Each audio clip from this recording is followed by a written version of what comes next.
ಭಾರತದಲ್ಲಿ ಮಾತ್ರವಲ್ಲ ಏಷ್ಯಾದಲ್ಲಿಯೇ ಅತ್ಯಂತ ಶ್ರೀಮಂತ ಪಾಲಿಕೆ ಯಾವುದು ಅಂತ ಹೇಳಿದ್ರೆ ಅದು ಮಹಾರಾಷ್ಟ್ರದ ಮುಂಬೈ ಮಹಾನಗರ ಪಾಲಿಕೆ ಬಿಎಂಸಿ ಅತ್ಯಂತ ಶ್ರೀಮಂತ ಪಾಲಿಕೆ ಅದು.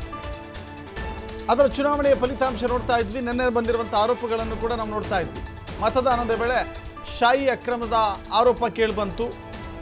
ಇಂಕ್ ಬದಲಾಗಿ ಶಾಯಿ ಬದಲಾಗಿ ಮಾರ್ಕರ್ ಪೆನ್ ಬಳಕೆಯಾಗಿತ್ತು. ಆ ಬಗ್ಗೆ ಪ್ರಶ್ನೆ ಎತ್ತಿದ್ರು ರಾಜ್ ಠಾಕ್ರೆ.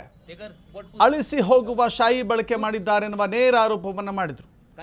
ಅಧಿಕಾರವನ್ನು ಹಿಡಿಯಲು ಅಕ್ರಮ ಅಂತ ಹೇಳಿ ಠಾಕ್ರೆ ನೇರವಾದಂಥ ಆರೋಪ ಮಾಡಿದ್ರು. ಆದರೆ ರಾಜ್ ಠಾಕ್ರೆ ಆರೋಪವನ್ನು ಚುನಾವಣಾ ಆಯೋಗವೂ ಕೂಡ ನಿರಾಕರಿಸಿತ್ತು. ಮಾತ್ರವಲ್ಲದೆ ಮುಖ್ಯಮಂತ್ರಿ ಫಡ್ನವೀಸ್ ದೇವೇಂದ್ರ ಫಡ್ನವೀಸ್ ಕೂಡ ಅದನ್ನು ನಿರಾಕರಣೆ ಮಾಡಿದ್ರು. ಅತ್ಯಂತ ಶ್ರೀಮಂತ ಪಾಲಿಕೆ ಇದು.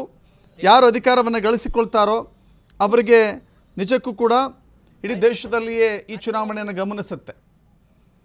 ಹಾಗೆ ನೋಡಿದರೆ ರಾಜ್ ಠಾಕ್ರೆ ಮತ್ತು ಉದ್ಧವ್ ಠಾಕ್ರೆ ಒಂದಾಗಿದ್ದಾರೆ.